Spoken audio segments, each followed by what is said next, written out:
All right, Kyle, you can begin whenever you're ready. All right, thank you so much. Good evening, everybody, and welcome to the May 18th, 2022 meeting of the CB6 Executive Committee.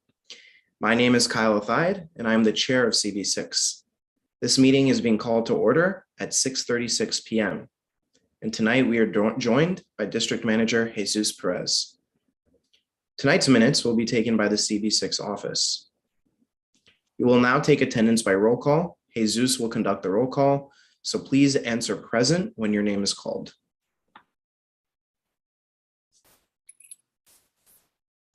All right, everyone. Good evening.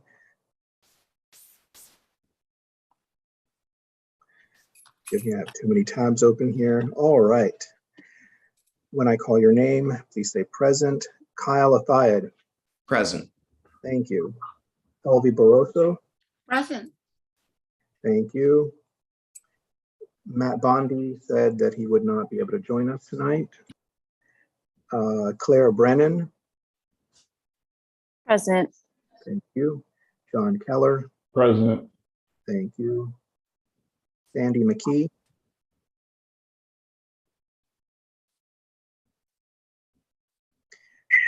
Sandy McKee. All right, I don't hear anything. Rich Mintz. Rich is on his way. Oh, Rich Mintz. Rich is on his way. Sorry. That's right. Kevin O'Keefe. Present. I see Brian has two screens open. I'm here. All right. Rachel Patel. Reshma. Present. Thank you. Matt Roberts, I believe, is not able to join us tonight. Sandro Sherrod. Present. Thank you. Mark Thompson. Present. Thank you. Brian Van Nieuwenhoven. Present, and I fixed my AV problem. Wonderful. Thank you. And this is Rich Mintz. I arrived before the end of roll call, so I'm present. Good job. It's got in there. All right. Rich Mintz is present. Okay, with 10 members out of 13 present, there is quorum. Fantastic. Thank you, Jesus. The agenda for tonight's meeting appears on the screen before you. If there is no objection, we will adopt the agenda as stated. So members of the executive committee, if you object to adopting this agenda, please raise your hand through Zoom.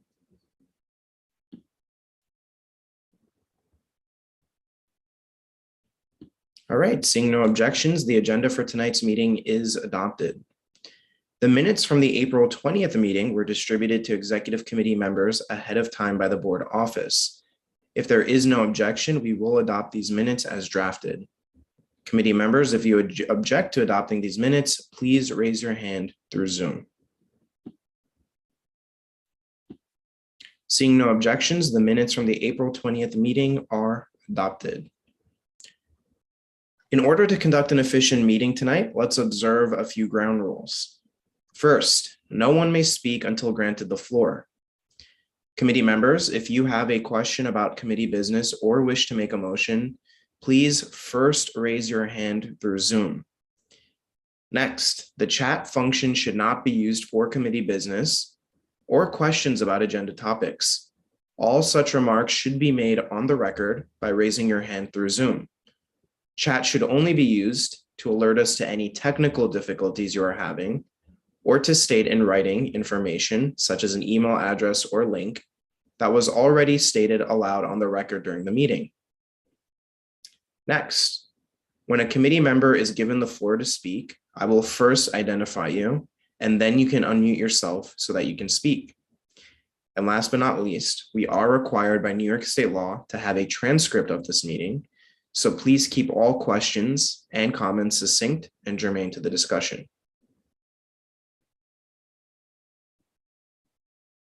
All right, so we will begin with part one of our agenda tonight, which is the public hearing on meeting formats and the open meetings law.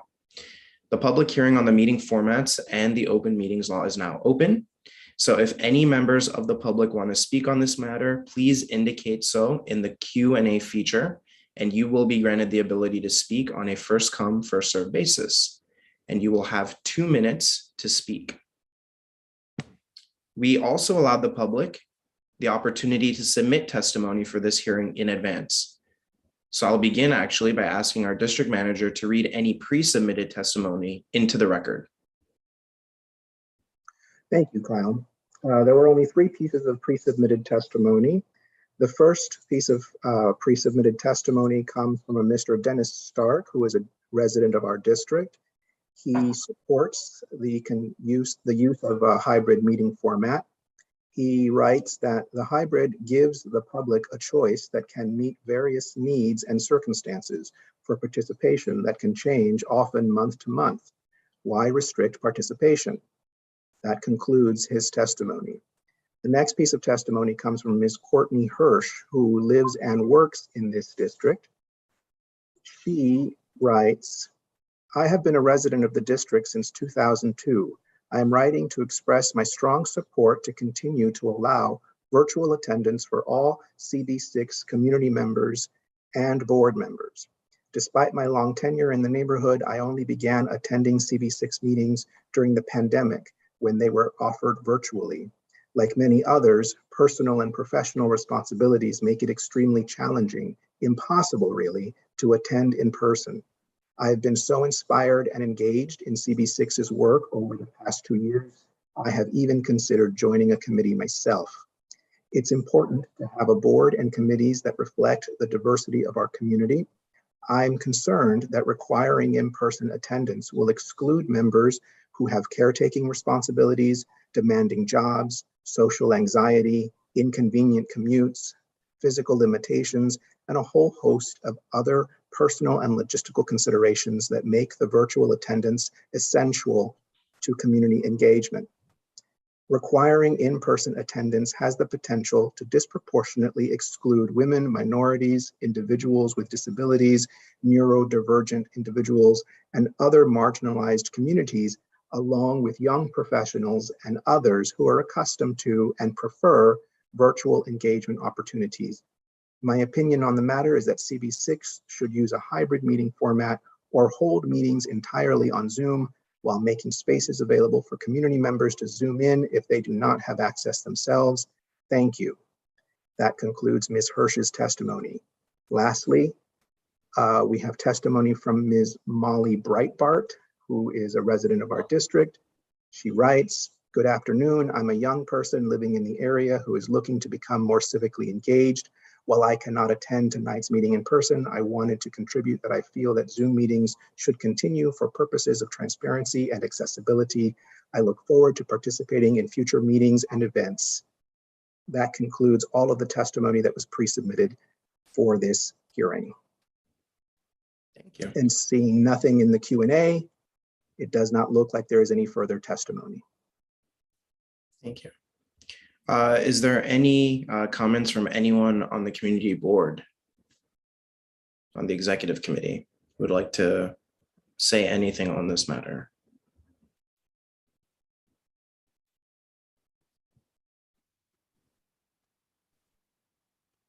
Okay, and Jesus, can we actually put up the guidance that was sent to us by the borough president's office? Because I would like to reiterate that for everybody before we do close off this particular section.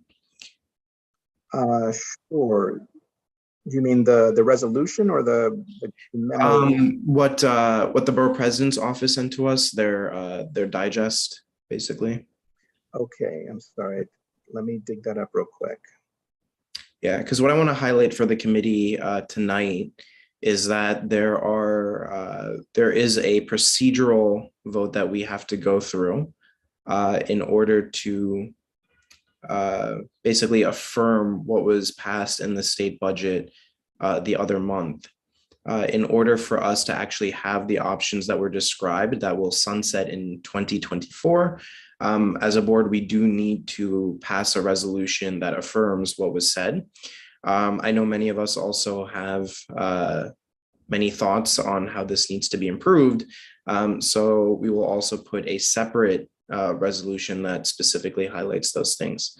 And so what I want to share with everyone tonight is from the Manhattan Borough President Levine's office, particularly from the General Counsel, what they shared with all of the board chairs.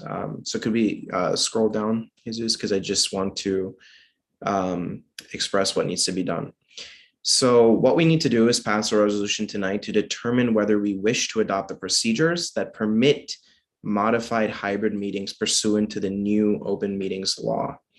If we do not choose to go this route, that does mean that we need to hold all meetings in person as we did prior to COVID. So if we do pass such a resolution, we need to comply with the following, can we just go down? But yeah, with the following procedures, which is that we need to apply it to all committees and task forces as well as the full board. We need to outline the provisions of the law in that meetings can be held with some members attending remotely as long as there is an in-person quorum of the board members. These locations also must provide for attendance by the public. Part of this is also that community boards cannot require any health precautions. We cannot require anyone to be fully vaccinated. We cannot require anyone to be wearing masks unless the public space that we are utilizing actually has those precautions themselves. Other provisions require that when a member attends virtually, the name and specific reasons for virtual attendance must be noted in the board minutes. So one of these things is that in order to attend it virtually, even in the hybrid model, board members must present what they call extraordinary circumstances. Extraordinary can include disability, illness, caregiving responsibilities, or any other significant or unexpected factor which precludes the member's physical presence at such a meeting. So what this means is that you cannot say that I just want to attend virtually, or I can't make it, or I don't want to. There needs to be a documented reason. Furthermore, anyone who's participating virtually cannot be counted toward the quorum, and anybody who is appearing virtually must at all times be able to be heard, seen, and identified, meaning you must be continually visible on video with identification, which means that your camera cannot be turned off. You cannot use an image. Your name cannot be, it cannot just be simply your name showing up. You must be present on it at all times. Can we go down, Jesus? And as we said before, we must allow for the public to attend remotely and participate in the public session as well. And notices of meetings where there will be virtual participation must be shared with the public ahead of time. And yeah, that's essentially it. So as we can see, there's a lot of illogical reasoning here. There are some things that are not necessarily practical.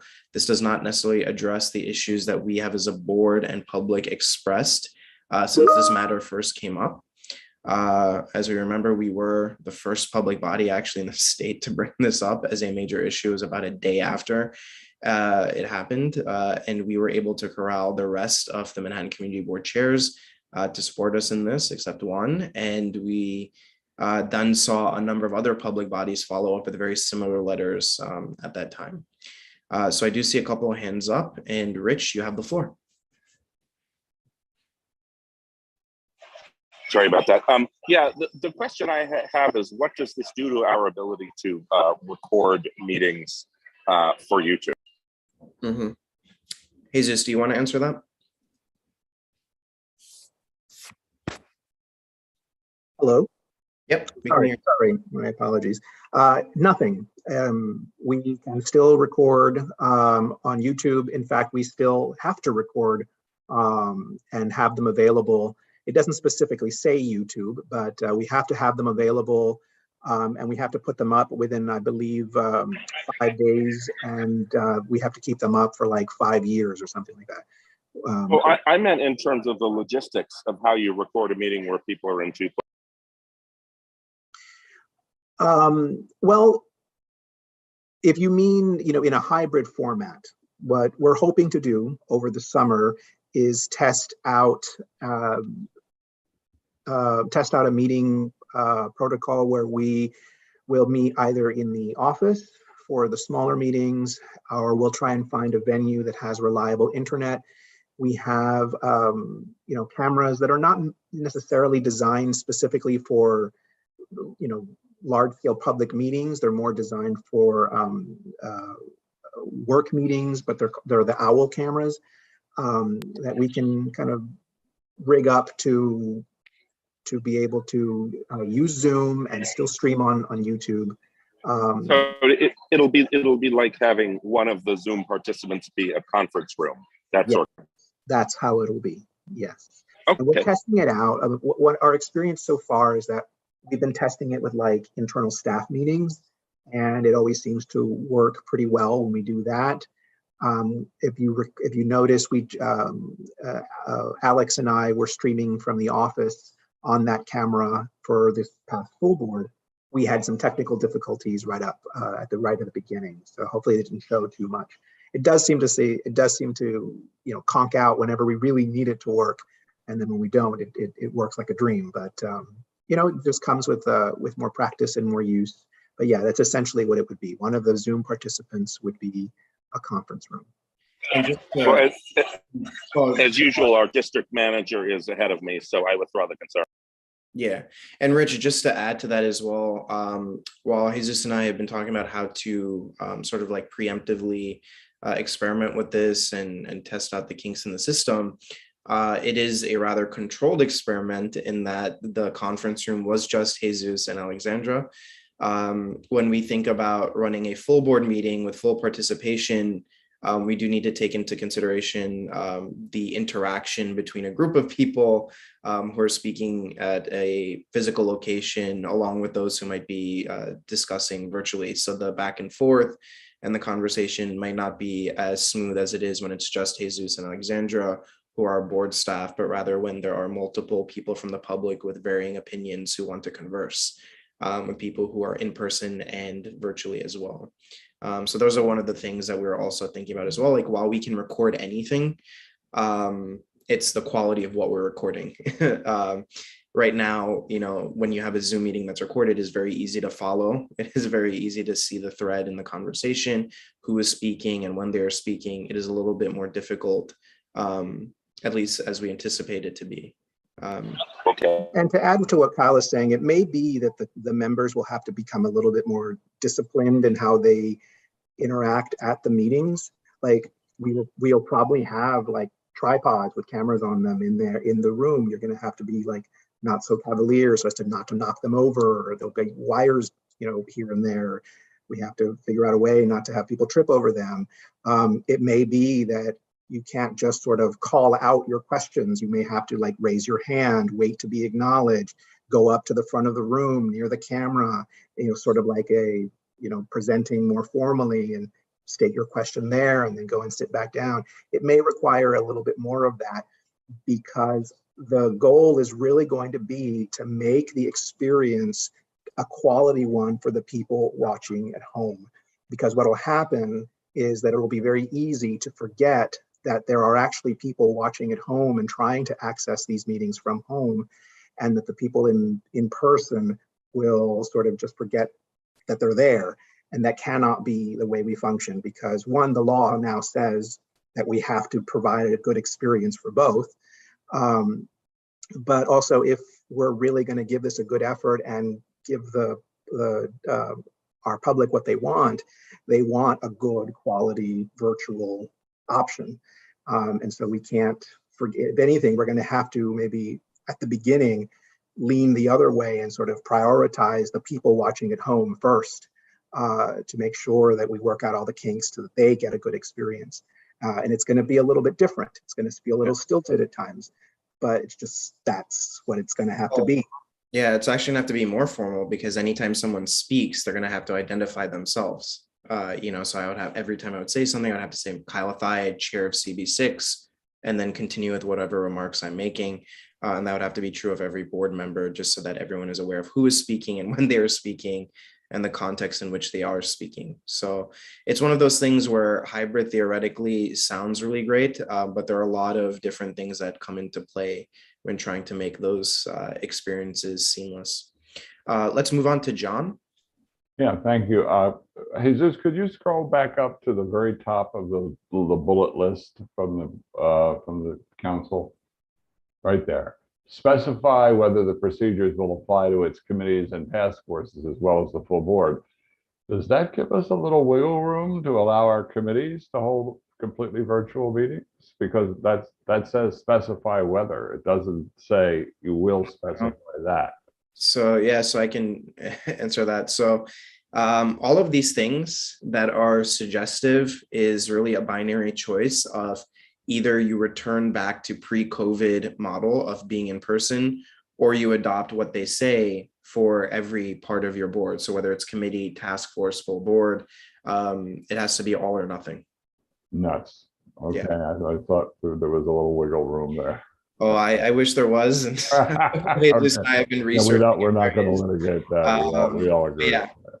Well, there is some, not in this particular provision, but there's still a provision that says that if there is an executive order, state of emergency, something like that, that we can continue meeting on Zoom completely. It's a little bit clunkier than what is currently in force. For example, what has to happen is the board has to determine that this new state of emergency will adversely impact its ability to meet in person.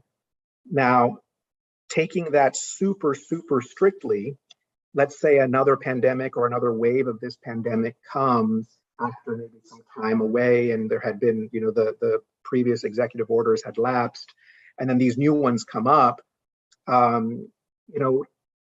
taking it super strictly, it seems like the board would have to come together and in the midst of a new emergency and say, we are coming together in person, only to say that we cannot come together in person because it's unsafe. So what in the resolution that will be considered later tonight, there is language that allows the chair of the board latitude to sort of determine those things for the board. And then later it can be ratified, say, by a resolution, similar to the way that the board kind of handles emergency letters that have to go out, where a letter will go out from a committee or from the chair, and then later it can be passed as a resolution. Because it just seems kind of nonsensical that if there's an emergency that prevents you from meeting in person, that you should come together to meet in person only to pass a resolution saying that. So there is some flexibility. Additionally, one of the things that's allowing us to meet on Zoom now, and that has been allowing us to meet on Zoom from the beginning of the year, is a particular state law that is tied, it's predicated on Executive Order 11 from the governor, and it's now at 11.6, so it's been extended and extended and extended. It has currently been extended till June 14th. So even though these provisions of these new changes to the open meetings law take effect on June 9th, if the governor keeps extending this Executive Order 11, it could be that well into July, we would be able to continue meeting entirely on Zoom. We're still talking with Kyle, maybe exec can be partially hybrid or something, or maybe him and me hybrid and then everyone else at home, so that we can test out the equipment, because I'd rather not leave it until September. Yeah, so there is some flexibility. It's just, it has to be within the context of an executive order declaring an emergency. Yeah, and the issue with that has always been that we find out about 30 minutes before they go into effect. So we'll see what happens with that, and we'll obviously are on top of that. So yeah, let's move on to Mark. I have a very techie Sandra Sherrod kind of question. Does the office have the higher quality Zoom membership or subscription, or is this the we have a free professional Zoom account. Oh, okay. It is purchased actually through the borough president's office. They bought bulk number of accounts. that give additional features that even a pro account, if we were to purchase it on our own, would not have. Okay, good. That's as long as I got the best, because that makes it so much easier. Okay, thanks. Fantastic. Are there any other comments? I know that there are some people in the public attendees. If you would like to comment on this, please use the Q&A feature so that we can have your remarks on the record as well. And if there's anyone else on the executive committee who has any thoughts on this, please take the next couple of seconds to raise your hand and do so, because then we will begin the procedural part of this.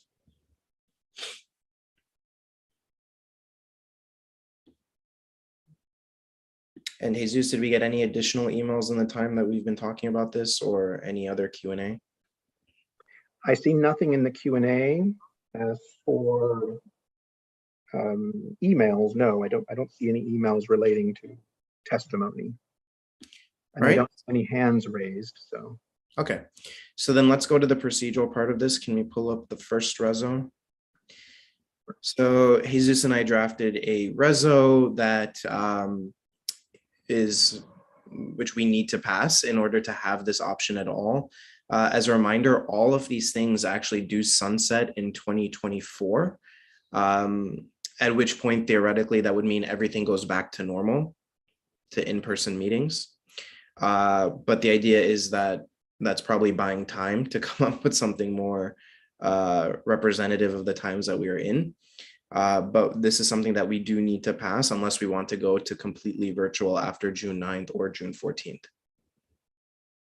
So Jesus, can we pull that reso up?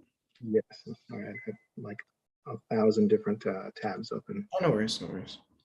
And yeah, and we'll review this together, and if there are any modifications that need to be made, if there's any additions or language or tone, please bring those comments up now. As a reminder, I've also drafted with Jesus a separate resolution that urges the changes that we want to see, which are based on the letters we have written and a previous resolution we have written as well.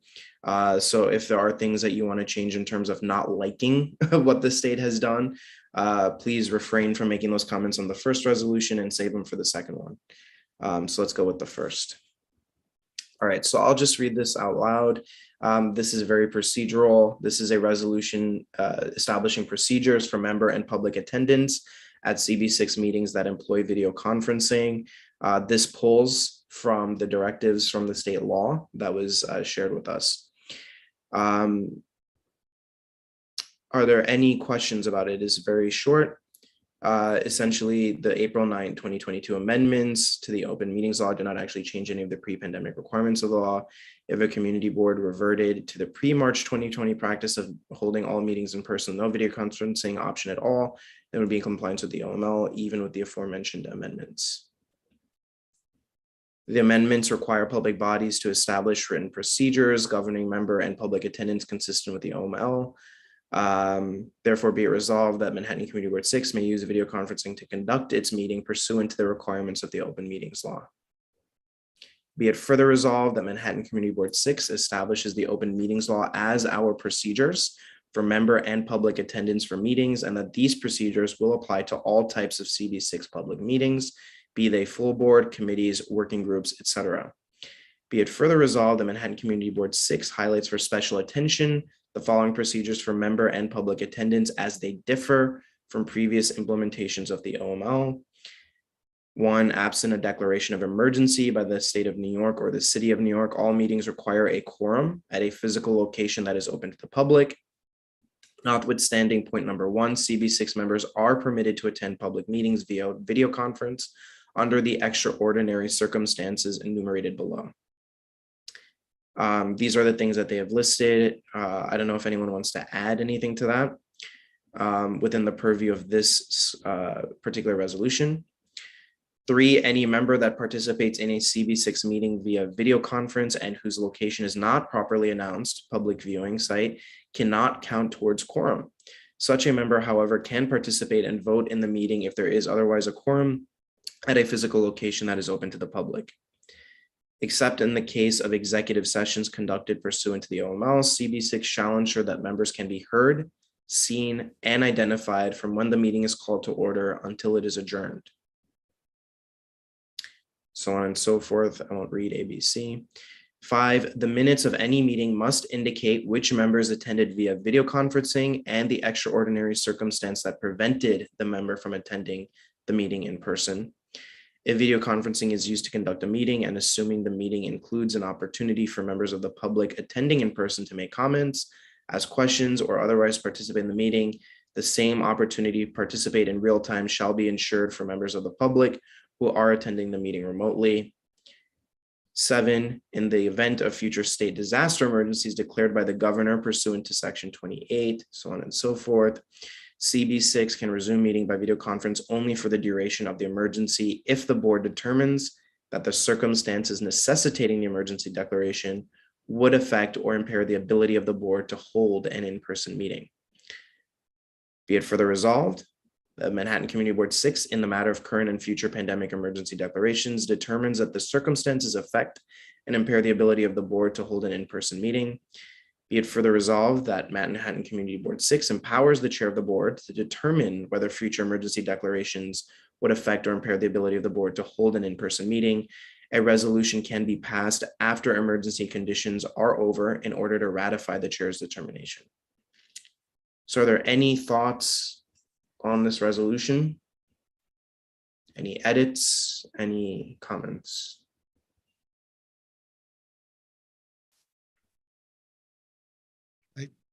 I'd like to receive a copy of it. Sorry, who's speaking? I didn't see. Sandro, I'd like Oh. to receive a copy so I can actually read it. Sure. Can you add the link? Sure. It was shared with everyone already, but yeah, let me put it in the chat. Mhm. Is this the same version that you shared last time? There were some edits done that I highlighted, but since it was exec tonight, I just took away the highlighting. But yeah, if you find that, let me put it in the chat. But yeah, that's same one that was said before. Thanks, Jesus. And we'll start with some comments. Richard? Rich, I think you're on mute. Yeah, so I see about Rich, emergency Rich, your declaration. audio, Rich, your audio is off. It's not, I can't hear you properly. I think you're having technical difficulties. Yeah, no, I'm gonna move on, but then maybe you have to log off and log back on. Mark, go ahead. I can't remember. I think I heard that we were stating about health reasons or something. We have to be really careful about that. I'm not the illness one. Did somebody say something about like So, yeah, that you have to state a health reason? So the issue is that for any reason that you are unable to make it in person, so say we have an in-person quorum and there are members who for X, Y, and Z reason, they have to submit that reason to us. It doesn't have to be, as far as I'm aware, it doesn't have to be specific about what the reason is. So if someone has a disability or illness, they do not need to let us know the nature of that illness or disability, but that it is because of a disability or an illness, which to me is still kind of uncomfortable for that to be, you know, shared in public, whatever the reason is, even if it's caregiving responsibilities, whatever it might be. But that is what the law requires. Can we? If I could specify, strangely enough, the specification that the minutes need to reflect which particular circumstance prevents the person from being there is not there. I did not read that in there, but the borough president's office has been liaising quite closely with the city's law department, and that's where that comes from. They say that the law department advises that that be in there. So if you go to the law and read it itself, you're not going to find anything that says that every person has to indicate in the minutes why they were not there and what the specific reason was. It just needs to indicate that they were there remotely. But because of the borough president and by extension, the law department's guidance, that's why that's there. I just wanted to be super clear. No, thank you for that, Jesus. Rich? Yes, regarding the provision that says that we can pass the resolution after the fact to legitimize your declaration of emergency. If I understand correctly, the language that you read said that we could pass it after the emergency is over. But I think what we mean is that we could pass it after the emergency has begun, but while the emergency is still continuing.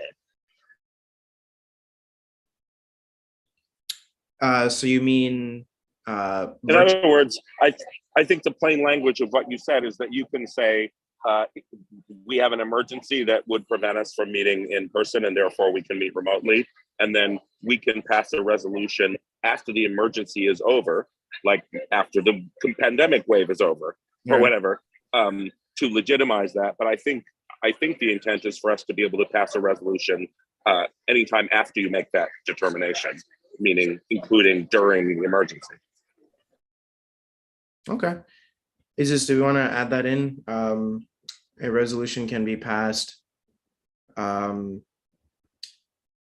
during or after emergency conditions. Or you might simply say after such determination of the chair. Okay, I like that.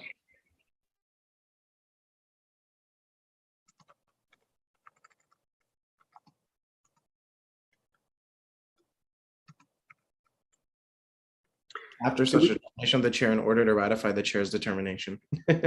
Sounds like a resolution. Well, we can take that out. We can take that out Yeah. so it's not to repetitive. Ratify the decision. To ratify.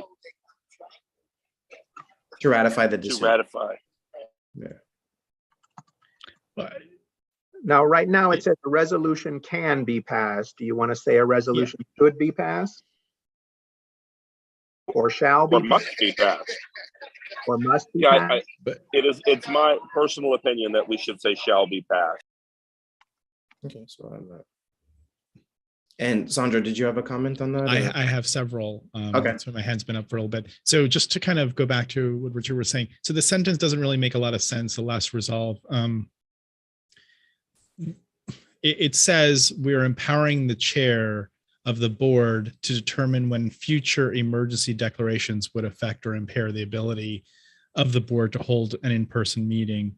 Mhm. I think I know what was intended there, but unless the chair has a crystal ball, I don't think they're going to be able to determine when future things might prevent us. So I think it needs to be restructured as a sentence.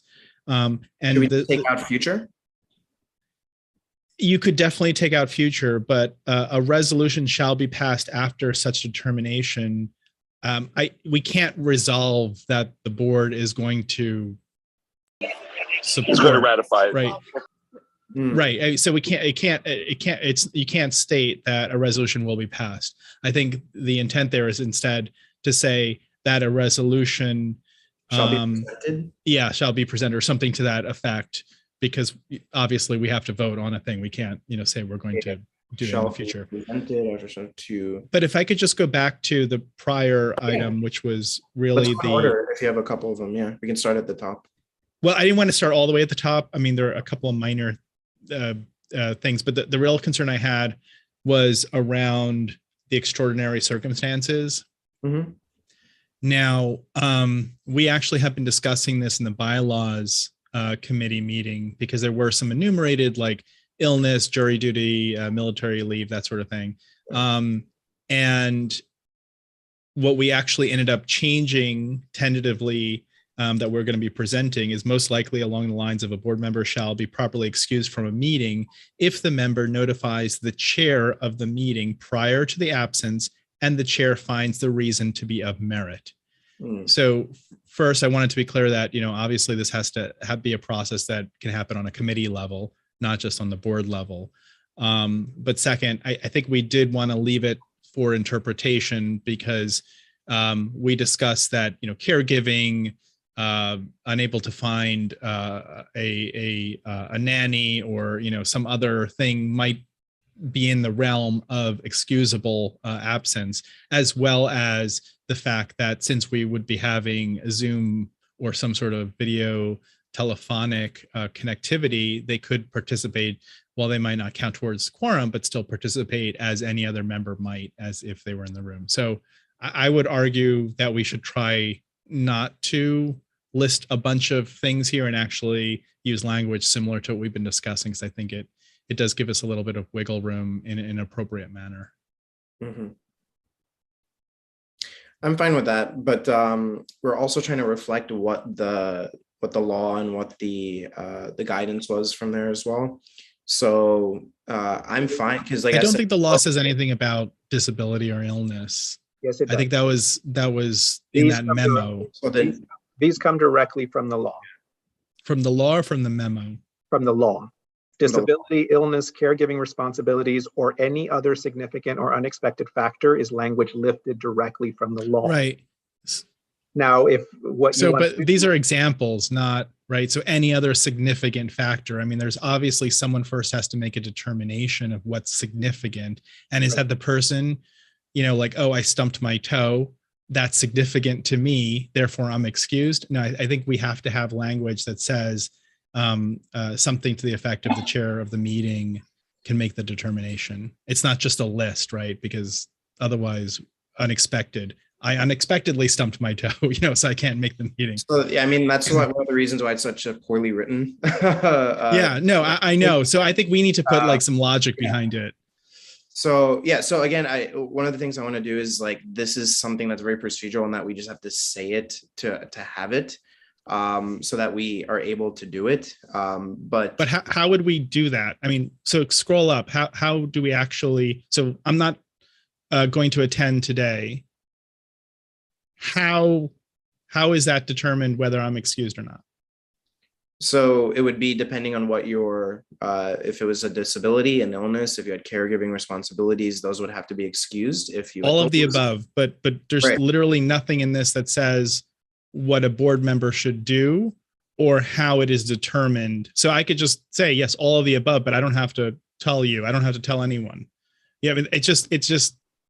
So it's fine for us to react to the poorly written law, but if we're going to pass a resolution and expect it to be in any way binding or instructive to our members, I do think it needs to have some sort of framework around it.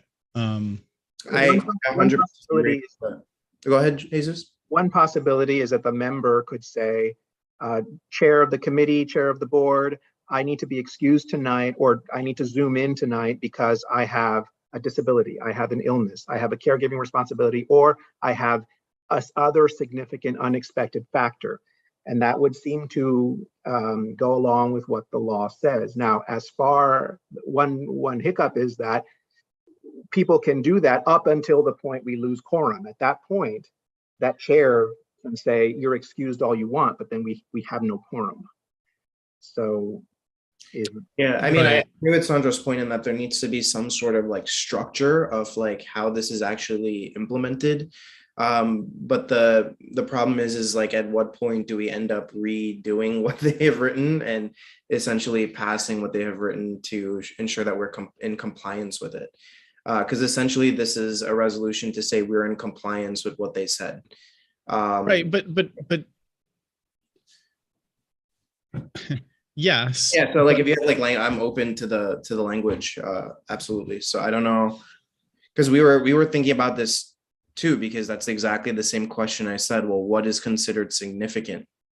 Like, what is considered unexpected? And then if I, disagree about what is significant or unexpected, and they challenge that, does that, so who's the arbiter of that? Yeah. So, I mean, I guess, so there's another question. So obviously we can just pass a resolution that says, yes, we're going to follow the law, although that's completely unnecessary because we are compelled as representatives of the board to follow the law. I think we even take it like, we can choose to follow this law, or we can choose not to, which means we're completely in person. So it is one of those weird things that if we want to have this model in any capacity, we do have to pass the procedural. Right. So it's not that we can choose to not follow the open meetings law. I think there's just two options of how one could follow it. Right. So I get that. But so I think we should also kind of take the step of issuing information that's useful to the board through this. So the other, kind of just general question I have, which is not directly addressed to us either, is there going to be a process for people to RSVP if they're intending to attend in person? Because to your point, Kyle, if we don't have, more than 2 people showing up in person, technically we cannot actually pass any resolution because we don't have a quorum to do so, even if we have all other members participating via Zoom. So I just how do we logistically and how do we execute this to just like the earlier comments about how do we connect, how do we share, having a hybrid meeting is difficult, but let alone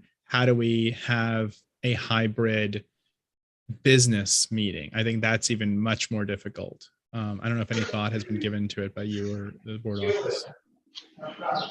Well, it seems like the best way to address Sandro's concerns is to break them up into little parts. I totally get what he's saying, and he's probably right, that we need to fill in a little bit more so that this can read almost like instructions. But before we get to that, let's do something that hopefully will be a straight yes or no. Right. This here, do we want to add anything else to this list, or are we content with disability, illness, caregiving, or other? And then we can sort of see, we can add on to that additional language that Sandro might. Well, other, I don't understand why you have to add anything if there's other. It's meaningless, honestly. It's not a comprehensive list. I reached out to the borough president's office regarding legally whether we should be definitive with and exhaustive with all the things that could possibly be cited as a reason to zoom in. And they said that is not reasonable to expect that a board would need to do that. Do your best with what you anticipate would be the reasons, and then that's what the other is for. That's why I'm here. That's why I put that in there. Is do you want to list anything else, or do you want to leave it with this? And that'll cover a large majority of things.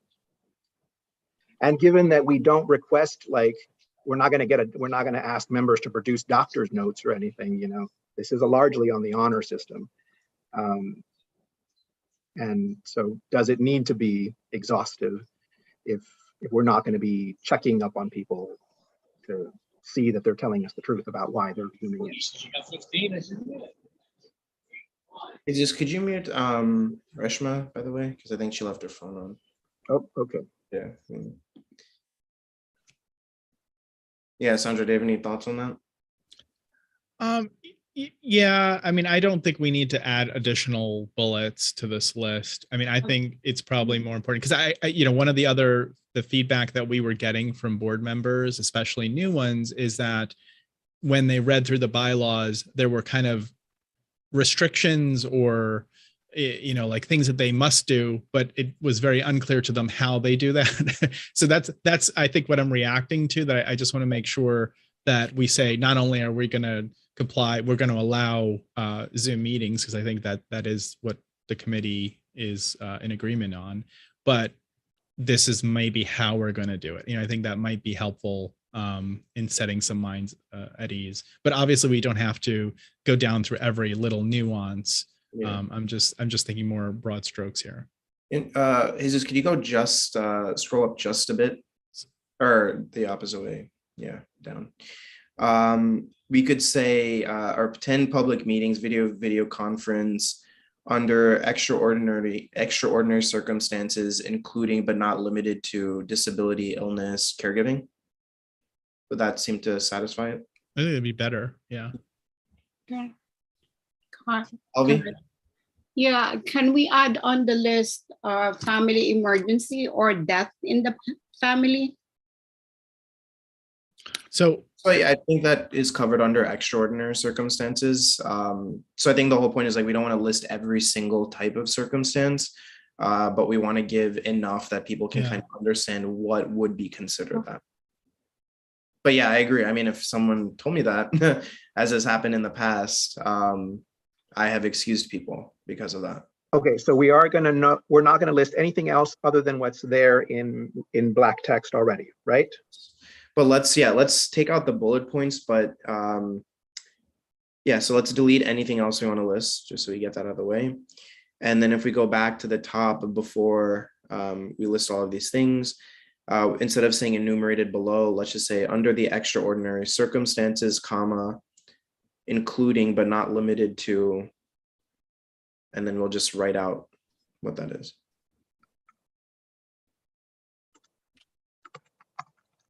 I got rid of the, sorry. Oh, It didn't need to be there anymore. limited to disability, illness, caregiving.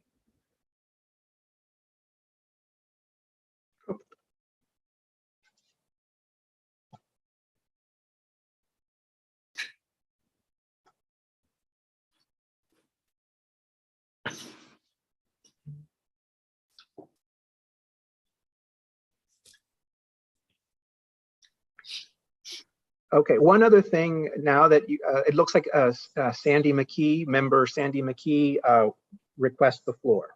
Yeah, Sandy, go ahead. I'm just wondering why we can't go back to the terminology that Sandra mentioned. It seemed like an excellent solution. And why couldn't we include that? You know, and it actually gave direction for how it would work. It got rid of all these kind of, bullet points. It made a lot of sense to me. I don't know why we couldn't proceed with that. So what was the language that you think was different? I thought Sandra's thought with that suggestion. Sandra, could you just repeat? Yeah, let me just paste it below. Yeah, okay. Okay. Sorry. I know we don't want to vote on every single one of these things, but Right. So here, made a lot sorry of about sense. the numbering. So we could put something like notwithstanding point Yeah, number so one put it, above. yeah, we can put that at the top of that whereas. From an operational standpoint, my only concern with that language that just got pasted in is that it requires the members to be very diligent and to do this. The way the bylaws are written now, I mean, the office can sort of follow them, and either the person has that reason or they don't. And if they do, they're excused. If they're not, then they're absent. Sometimes people email in advance, they're going to be absent. Sometimes they don't. It needs to be made clear. If this is going to be the standard, it needs to be made clear that the member has to do this and the chair has to respond. And if it doesn't happen, then something needs to be said. Okay, what then? Because what I'm trying to eliminate for the office is ambiguity. Yeah. I think that was the intent of the language though, Jesus. I mean, I think, if I invited you to dinner and you just didn't show up without letting me know ahead of time that something came up, it would be considered rude. And I think as board members, if we just didn't show up to Kyle's party, it's rude if we don't actually say, hey, we can't make it. We apologize. I broke my leg. A lot of rude members. Yeah, well, then they should be put on notice. I mean, we shouldn't like retroactively say, oh, you broke your leg 3 months ago. Okay, thanks for telling me today. You've been excused for the last 3 months. Yeah. So I'm fine with this language just for the purpose of this, but what I do want to avoid is kind of going into like bylaws territory, which I think this should be in the bylaws. Absolutely. This is from the bylaws document that we're working on. Yeah. So, I think, quite often to me, the way I view like things like this, what we're working on right now is that we are just ratifying what the sort of like rules are. And then I often think of bylaws as not just rules, but also how we interact with those rules and how they're properly executed within the board itself. So I'm fine with this specific thing, but I don't want to go through every single one of these things and come up with a way as to how they need to be done. I think the bylaws committee can do that because this is also very different from board to board, how they want to operate within these rules. So I think that's fine. This is something like this. I'm sorry. I just tried to paste it in and see if it works. If not, I'll get rid of it. Can we go up, Jesus? Or sorry, the other way. Like, it's number 2. Yeah.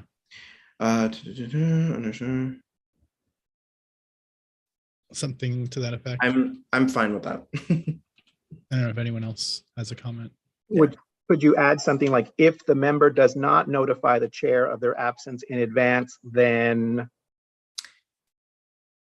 So that's where I wanna get away from that. That's one of the reasons why I didn't want to get into this language too deep, because I think that's something that needs to be written in the bylaws for our committee. And so now, I think once we pass this document, this is again something that obviously I'll be working very closely with B on to say, hey, now that we have said these are the procedures, we need to write in the bylaws how people need to abide by them. And so that's where something like, this is what you need to do, and if you don't do it, this is what happens. That's where I want to leave that type of stuff. So that's fine, but I'll go on record to say it will happen. So there will be. No, I yeah. I mean, 100% the reach office is going to be reach out is like, what do we mark them? So we should have an answer for that at some point. But how right? But just sorry, this is about permitting to attend. This isn't about. Right. So there's kind of the conflating a little bit. So the bylaws particularly is talking to when someone is excused. This is in fact not talking to when someone is excused. This is when someone can participate remotely. So but I mean, logically, one has to now say, Kyle, I can't make it. I broke my leg. I stubbed my toe, whatever. Kyle has to find that to be a valid excuse. But then subsequent to that, we have to provide them the Zoom link. So I assume, are we now not going to provide the Zoom link to everyone and, have them go through this process first? No, the Zoom link is provided to everyone way ahead of the meetings, days ahead of the meeting. Well, that's today, being that we're meeting via Zoom. But once we resume meeting in person or have a hybrid approach, are we going to just invite everyone to participate via Zoom? Because then we're kind of inviting everyone to participate via Zoom, even though we won't have a quorum. That is a good point. Yeah. Another thing that the law did not take into consideration. Okay, so I'm fine with that language. These are things that can be refined within the bylaws. I don't want to spend too much time on this because we do have other parts of the agenda. So if there are any other comments in terms of editing or whatever, a lot of this again has been pulled from the law itself and from that guidance. So there hasn't been too much creativity from Jesus and myself on this. It's just been organizing it in resolution format. And listen, we all agree that this is very clunky, and I will speak for myself in saying that's very stupid in the way that it is written, because it does not take into these considerations the practicality, the application, and the culture of how you attend and interact with the community board. But simply, we need to pass something to ratify that if we want to have this option at all, post June 9th/14th, or whenever executive state of emergencies are no longer declared. At that point, we can kind of, through our bylaws committee, which is already modernizing it, we can get into these nitty-gritties of what happens in this case, what happens in that case, and procedures. So Sandra, do you have anything else like that that's sort of like big picture, but not really like bylaws sort of tangent? So I know I'm muted. I'm sorry. So I think Jesus had highlighted one other number 5. The minutes of the meeting must indicate the member attended via video conference and the extraordinary circumstances that prevented the member from attending the meeting in person. And I think is that taken verbatim? I don't know why you highlighted that. Oh, there is a note. To let people know that in case they read the law and didn't read that in there, that the reason it's in there is because the borough president's memo of guidance advised that we put that in there. That, hey, you need to put it in the minutes. The law says that someone who participates at a meeting remotely, it needs to be indicated on the minutes that they participated remotely. It does not, at least per my reading, say that it needs to say why they were remote, because of illness or because of childcare responsibilities or something like that. The borough president's memo, which they say they crafted in conjunction with the law department, that's where that comes from. And I just put that there just so you guys, in case you were reading the law, in case you asked, why is this there? The law doesn't say this. That's why it's there. It was just for informational purposes. That's what that comment is for. Yeah, I guess I don't agree with that. I mean, it seems like that's a half-hearted attempt to prevent us all from abusing it, but not an actual legal requirement then. Well, it's It's even fine for lawyers to decide to put things in there, but unless it's actually in the law, the text of the law, it's not something we have to. I stuck it in necessarily- there because I'm like, okay, the law, if they say the Yeah. law department says this, fine, but somebody's right and somebody's wrong. Yeah. And again, we've put in everything, all the information that we've had and condensed. If we want to delete it, we can say we want to delete it and deal with ramifications after. I would at least heavily modify the sentence, but I see other hands are up, so I will defer. Yeah. Let's go to John first. Yeah, I just will come back to what I said before we started the meeting, that about the civility of this group. And there's a lot of presumption here that continues if you're giving the chair the right to deem a reason appropriate. And I'm happy to do that. If any member of my committee says to me, I can't make it because blah, blah, blah, blah, it's fine. Okay. But, maybe I'm reading in from other experiences, but if you want to control a vote, one good way to control a vote is to not recognize the excuses of people who disagree with you. So right now we have a very civil group of people here, and I'm happy to go on the assumption that we continue with that civility and fairness, fair-mindedness. But this does assume it. But John, if you wanted to exclude people from voting, you would excuse them, wouldn't you? In other words, Isn't it in fact the It would inverse? work either way, actually, because if someone asks to be excused, they can't come to the meeting, but you really, want their vote in a certain way, and you could not recognize. This is getting way too far into weeds, but I have seen cases where stuff like this. Well, it's not so much the issue of like some sort of like voting abuse. The idea is more of just like abuse. If someone doesn't find your excuse to be valid at all, that you personally find to be extraordinary and prohibiting you from attending a meeting. To me, that's more of the issue and how that system would work. But your point is taken. Any sort of code of conduct or guidelines must always be treated with civility. So thank you for mentioning that, John. Sandy? I'm wondering why we don't just pass a resolution that says we will meet the law and sort this out in our bylaws and make a resolution that actually helps people follow this. Can't we just say, yes, we will follow the bylaw, this directive. We will not force people to come to in-person meetings. And that's that. Why do we need to codify all this stuff right now? Because again, it goes to the point of like, if we are choosing, so essentially it's not just the law that we're following, because as Sandra mentioned before, like it's always presumed that we're following the law.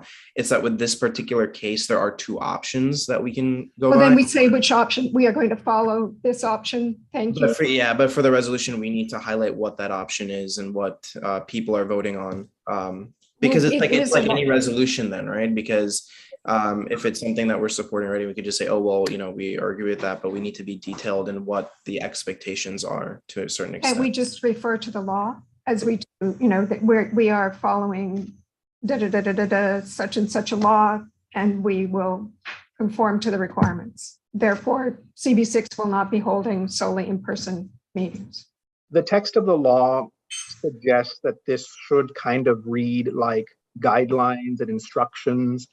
The one of the results. Well, Jesus, though, if they're going to be guidelines and instructions, then we need them to be purposeful and thoughtful, and that's what's the hard part, right? And it doesn't seem like we're going to be able to reach that. So why don't we, if it is time sensitive that we pass this, maybe we pass a very generalized, version of it, and then discuss make it a working document that's helpful to our board after.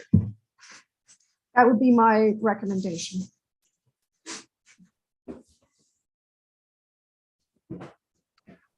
Member Rich Mintz requests the floor. Rich, go ahead. Yeah, I just want to say that I materially support the resolution as written. I feel like we are starting to overthink things in this meeting. And additionally, it's my opinion that we should hew as closely as possible to the guidance of the law department. That's all I have to say. Okay, Brian. I just wanted to say I support the resolution as is. I feel like we're talking a lot about it right now, and our immediate mandate is that we should pass something so that we have the flexibility under the law to meet the additional provisions that are given to us under the law. So this is all malleable, and we can come back to it. So unless we think we're passing something disastrous, we should get this through and then find some more productive way to discuss it. I feel like people do have a lot of valid opinions on this, and we just need to develop them over time. Like, we can't be here till 1 o'clock in the morning discussing this. Yeah. And Sandra, just before. I was just going to say, since it sounds like the next thing that's going to come is a call to question here. Can we consider as a group changing the word must to may in this line item that is on the screen?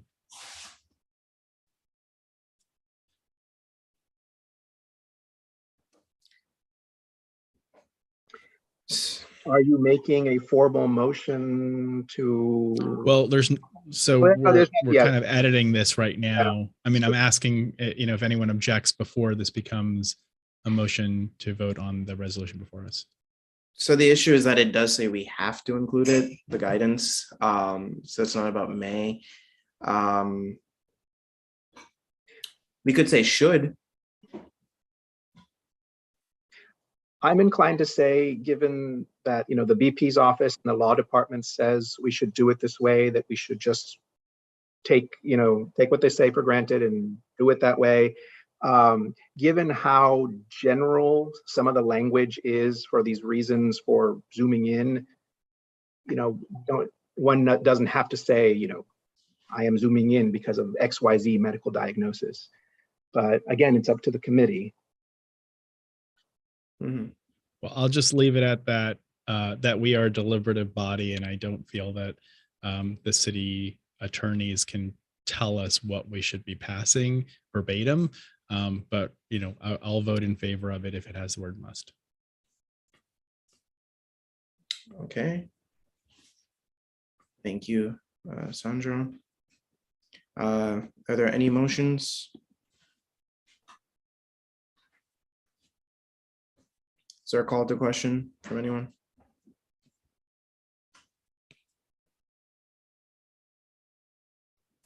Call the question. Thank you, Mark. That's all right. Rich? I second. Thank you. All right, so can we do a roll call vote, please, Jesus? Give me 2 seconds.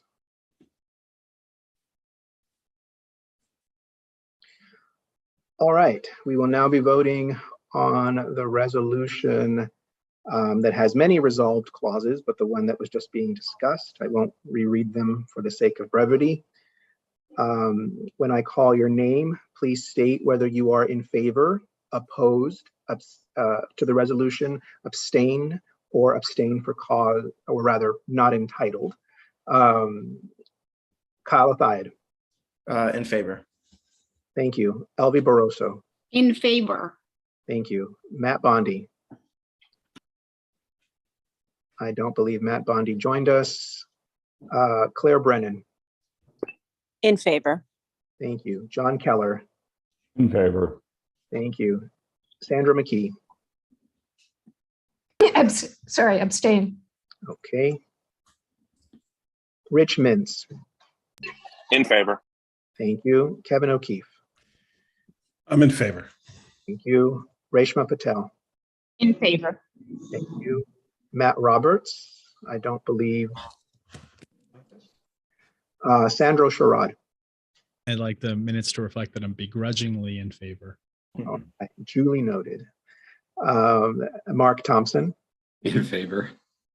Thank you. Brian Van Nieuwenhoven. In favor. Thank you.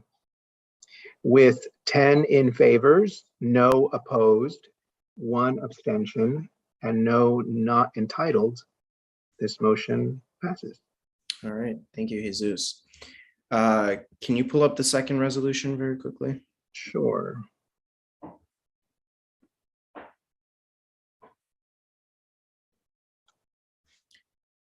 Okay, so again, this is a separate resolution from the one we just described. And discussed for a very long time. This is a resolution in response to the state budget that was passed with the open meetings law, but again, advocating the ability for community boards to have the power to self-determine whether to employ video conferencing or not. So this is a much shorter resolution, and I'll just read through it very quickly. The April 9, 2022 amendments to the open meetings law maintain that in-person attendance by community board members is the default and that in-person quorum is required. Whereas if an in-person quorum is reached, other community board members may attend through video conference under extraordinary circumstances only. Whereas the amendments state that members of the general public can fully employ any hybrid offering and attend all meetings via video conferencing under all circumstances, assuming that a hybrid option is offered. Whereas both the general public and community, can you go back up? Whereas both the general public and community board members agree virtual meetings are the most transparent, accessible option and are the most efficient way to attend community board 6 meetings, even outside the context of a pandemic. Whereas Spring 22 surveys of Manhattan Community District 6 residents and CB6 members found that nearly 90% of respondents prefer attending community board meetings through video conferencing, whereas CB6 was the first public body in New York State to raise this issue in a public letter to state leadership in July 2021, which was co-signed by almost every other community board chair, Manhattan Community Board chair, and was followed by similar letters from other public bodies. Whereas CB6 also passed a resolution on November 10, 2021, calling for the state to recognize virtual only meetings in addition to in-person and hybrid models as an acceptable option under the open meetings law. Therefore, be it resolved that Manhattan Community Board 6 urges the state legislature and governor to pass legislation that recognizes virtual only meetings as an acceptable option under the open meetings law under all circumstances that would allow each community board in a city with a population of 1 million or more to self-determine the model that works best for its members and community.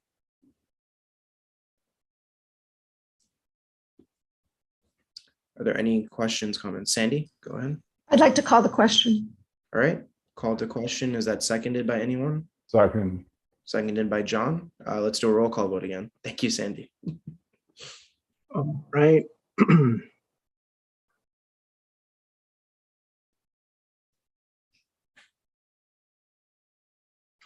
I will now call your name.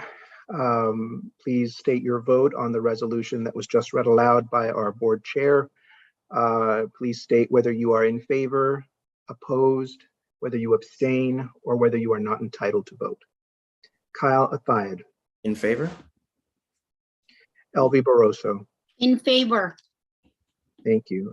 Matt Bondi is still not present, so we'll move on. Claire Brennan. In favor. Thank you. John Keller. In favor. Thank you. Sandy McKee. In favor. In favor. Thank you. Rich Mintz. In favor. Thank you. Kevin O'Keefe. In favor. Thank you. Reshma Patel. In favor. Thank you. Matt Roberts is still not available or still not with us. So we'll move on. Sandra Sherrod. I am happy that we were able to include self-determination theory and in favor. Thank you. Mark Thompson. Favor. Brian Van Nieuwenhuizen. In favor? Thank you. With 11 members voting in favor, no opposed, no abstentions, none not entitled, this also passes. All right. Thank you, Jesus. Thank you, everyone, for your endurance and patience with this. And now the public hearing on meeting formats and the open meetings law is now closed. So we will now begin part 2 of the meeting. Just a very quick chair's report. Most of the work we've been doing has been on open meetings law, and we will continue to do that. This is a big topic of discussion at tomorrow's borough board. So I will be sharing with the rest of the exec what comes out of that. But second point, what I mentioned at the beginning of chair's report for the full board, just the loss of our member Gene Santoro.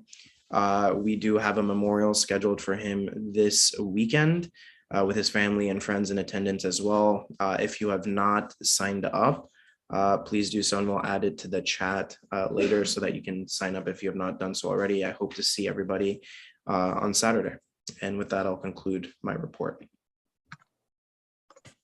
Jesus. Okay, thank you. The link that was just posted in the chat is the form for RSVPing for the memorial that for Jean that Kyle just mentioned. Given how long we've been talking about the great matter, and that has been largely occupying our time, I will waive my report for tonight. All right, thank you, Jesus. And we'll now begin our committee agendas for next month. We will waive the first report from transportation, and we'll move on to environment and parks. Kevin? Sorry, I'm here. Yes, let's go through this agenda. Just give me a second here. I'm getting back to my desk. Okay, we're going to be focused on reviewing existing and new budget requests for 2024. One thing, the Parks Committee has the most requests of any committee on its ongoing list.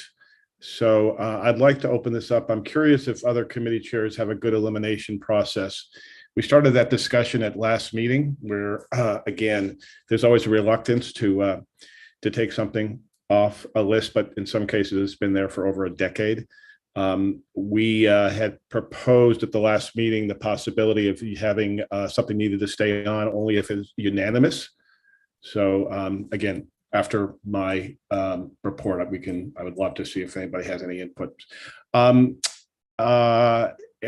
we're going to try to spend most of the meeting. Obviously, you see a presentation there by a temporary public art installation, but I really want to focus this next meeting almost exclusively on those budget requests before we take a break for the summer. On requests for partnerships, we are going to be reaching out to other committees, and we have actually already, and the district office. We want to make sure there's collaboration for all that are interested on the committee's planning of a community center. And on ongoing vision, we continue to look at other open spaces in the district ready for opening. This includes one that the borough president mentioned at the last full board meeting, a parcel of land in the East 30s. And we also had the opportunity to talk to Congresswoman Maloney about the UN garden. And there are a couple other spaces as well. So that vision continues. So much, Kevin. Are there anything you need, Jesus? No, I think we're good for parks. All right, fantastic. So we'll move on to health and human services. If I could just, if there are any input on, again, on the elimination process for that, I would love to see. I trust the experience we have here to weigh in on that. Kevin, send me an email. Okay. Work with you on that as well. Okay, thanks. All right, health and human services. Alvi? Yeah, hi. Recap of our last meeting. The second year undergrad students at the Sophie Davis School of Biomedical Education gave a very good presentation about the results of the survey of the health of Murray Hill Keeps Bay community. And the result was that the prevalent health concerns at Murray Hill Keeps Bay community, then the first one is binge drinking. The second one is high cholesterol, and the third one is obesity. But the results would have been more comprehensive to reflect Community Board 6 if Stuyvesant Town and Turtle Bay had been included in the survey, but unfortunately, they were not included. We also had a presentation by the Department of Social Services, Aged, Blind, and Disabled Program on key health insurance options for seniors and people with disability. The presentation was very well received, and members of the committee requested the presentation to be posted in our website. We're not going to have any meeting in the summer unless we have some pressing issue that we need to discuss. Otherwise, we're gonna be meeting in the fall. Okay. And last, I'm missing 2 members, and my question is are they gonna be replaced? Yes. Yeah. Yep, we have our board appointments coming soon, and I'll be able to make those appointments as necessary, and I'll be talking to each of you over the summer. Thank you. Thank you. All right, so let's move on to budget and governmental affairs. Reshma. Hi, thank you, Kyle. So we didn't have a meeting this past month, and for June, we're gonna continue looking at the budget request, and everyone will get another email from me early next week asking for any updates. And thank you, Kevin, for making that a priority for your committee meeting this month. Great. Thank you, Reshma.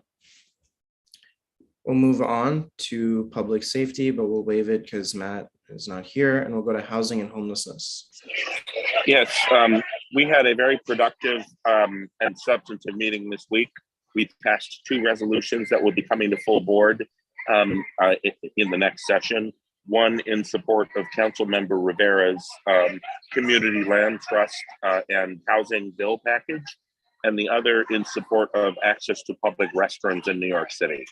I call this to the attention of the chair because the restrooms issue will probably come up at borough board since it's a priority of the borough president. And the bill we supported was introduced at his request. And I also call it to the attention of health and parks. Parks because one of the things we called for is funding for comfort station renovation in New York City parks. We are canceling our meeting for June in part because of the stuff we've been talking about, and we don't have any pressing business, but we will be making progress on budget requests over the next month, and we will be ready for budget requests when they're due. That's all. All right, thank you, Rich. We'll move on to land use and waterfront. Sandy? Just a quick notice to the committee. We'll put it in the newsletter for June, but the mayor recently announced that Monday, June 20th, is when the city will be observing Juneteenth, which actually happens on Sunday, June 19th. As a bit of history, 2 years ago, former Mayor de Blasio said that he would make that a city holiday, but it just never came to pass. Mayor Adams has implemented it, and so that takes effect this year. So while June 20th, at the time that this calendar was made, would have been a normal meeting day, it is now a city holiday, so city offices will be closed, including Manhattan Community Board 6's office. So having the meeting canceled actually comes at a quite opportune moment. So just so FYI.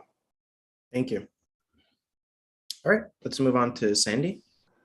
Yeah, so we had at the last meeting, the EDC came and gave a very incomplete, as unfortunately is typical for a lot of their presentations, a description of parking revenue and some of the other items that we had asked for information on. And so they're going to be coming back to the meeting in May to clarify that. But in terms of our June meeting, we don't update on the East Side Coastal Resiliency. We're trying to get the DOT to come because they have not given us any information on how they're going to rework bike lane, pedestrian access through the summer. And it seems very important. So I know Brendan has been trying to get someone from the from DOT to attend. We're not sure if they will. And then the city's Equitable Development Data Explorer, we need someone from city planning. So when Brendan and I were communicating, I said this probably is going to be taken off. We also, Lou is writing 2 resolutions, which unfortunately we never seem to actually get to. He never has them ready for the meeting. So they may be on the June agenda. And we assumed that we probably would be doing our budget requests. But Lou's resolutions, we won't know until this month, which our meeting is Monday. So we'll find out after that if he has them available. Okay. So if he And does, what- if he does not have them ready at Monday's meeting, then we'll put them on June's meeting. That's right. That's right. I don't think they're time sensitive, but and I guess if we're going to be hybrid, do we have an idea of where we might be meeting? It might be the office. That's right Okay. now the most assured way, but we'll be in touch. Yeah. So we maybe should prepare some information for committee members for Monday's meeting. Yes, I'll be there, so I can. But if the governor extends the executive order yet again, which she might, then we can have it all on Zoom. Yeah, we'll see. It's still a moving target. I guess we should just give committee members a heads up that it Yeah. might be the situation. So, yeah, so just let them know, because we passed this tonight, that after June 9th, we have the ability to do hybrid. So that a quorum in person will be required at that June meeting, unless there is another extension of that state of emergency. And that we probably will hold it at the community board office. And I guess in terms of committee members, I'm not sure who public members are currently for land use, and whether we should be looking for. Wait, we are also down 2 members. We have one public member for land use, Kathy Thompson. She has not been showing up recently, Right. but I did check in with her. She says she's fine, but don't know whether that means she will attend the next meeting. You have one for your committee. Mm-hmm. And how many are we typically meant to have on a committee? There's no requirement to have any. The maximum one can have is 1/3 of the membership. A third of the Committee member. of the board members. Yeah. Because, we certainly could probably, if there are people interested, I don't know if there's anyone from the community that has expressed interest in the land use committee. So just to recap, I should have gone over this in more detail during my chair's report, but for expedition sake, we have been informed that there have been people who are appointed to the board. So we know their names. I do not know their backgrounds at all. So we're waiting on the applications and resumes, that type of stuff, so that I can see who's the best appropriate fit for each committee. And as I've done for the past couple of years, I will always do that in consultation with each of you. So as soon as I get that, I will be reaching out to each of you to talk about how we need to replenish our committees. And in terms of public members, anyone can apply to that. So if there are people who are interested, who didn't necessarily want to make the sort of like official commitment as a community board member, please feel free to have them reach out to the board office, and we get to appoint them. So I can review. One thing I will say, the Bylaws Committee is actually, this came up at the most recent meeting of the Bylaws Committee, because the bylaws say, how many public members a committee can have. It says that they technically are supposed to be reapplying every single year, and that the chair of the board needs to be reappointing them every year. That practice fell away years ago. And the public members that are at all the committees, they've been there for years, and no one at all reevaluates them ever. And no applications come. So that if you've got thoughts on that, you may want to reach out to B or attend the next Bylaws Committee meeting. I will also say, from a sort of practical and operational point of view, the charter establishes the ability to have public members. It does not mandate it. I would be careful about packing too many public members on the committees, because as we're sort of trying to grow into hybrid, having super large committees is going to make it harder to find spaces to fit everyone. So if we can make do with the members that we have now, and we have 10 new ones, that's 20% of the board is now new. That may be a good thing to make do with until we see how hybrid is going to shake out. But easier to make quorum. We just alert. Or harder, because people need to show up in person. Well, we only ask people to join who are willing to show up. Yeah. So, okay, I mean, I do think we could use more public members on land use, especially if they have some expertise. I'm not sure when the last time Kathy was at a meeting. I'd have to look at our attendance charts, but it has been, I'll have to look at the attendance charts. Yeah, okay, thank you. All right, we'll now move on to youth and education. John? Is at our last meeting, we discussed, we had brought 2 resolutions last week to the board from the meeting, which sort of typify what we're trying to do on the committee. One was grassroots from 2 of the schools in the district, which desperately needed an additional school safety officer. And the other was an issue of citywide interest on arts and education. And the agenda for June's meeting is to be determined, but this committee generally does not meet during the summer, and especially given, as Rich observed for his committee, the uncertainty around meeting, I'm fairly certain that in the next week we will plan not to meet in June. That concludes my report. All right. Thank you, John. And Jesus, do you have any questions? So just to be clear, John, within the next week, you'll let us know formally whether the meeting is canceled for good or not. Yes, I just want to consult with other members of the committee before I do that. That's all. I don't think I should do that unilaterally.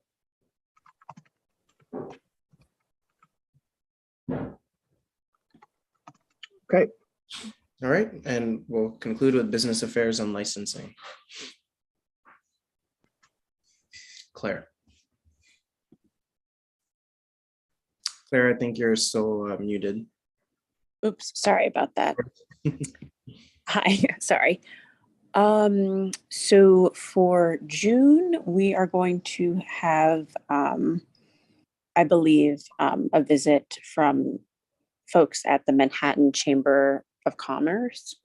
They do kind of like outreach to small businesses, and they just want to share some resources. I mentioned this in the full board meeting, but I'm pretty excited to have people from the Nail Salon Workers Association come on to this month's meeting, which I didn't mention at exec last month, but it's on the 26th. So if anyone's interested, they're welcome to join. Other than that, that's all I have. I know I have to respond to Alexandra about a few things. Jesus. Yes, yeah, the upcoming agenda and some waivers, I believe. Yes. Then I have no further questions. Okay. Thank you. Thank you. So we've concluded the committee business. If any committee member has any old or new business, please raise your hand. Seeing no further business, the meeting is adjourned at 8:09 p.m. Thank you all for your time tonight. It was a long meeting. I appreciate it. And thanks to Kyle and Jesus for your work on that Thank you. difficult resolution. All right. Have a good night, everyone. I still see some light outside. Good night. Everyone. Thank you. Good night, thanks. Good night.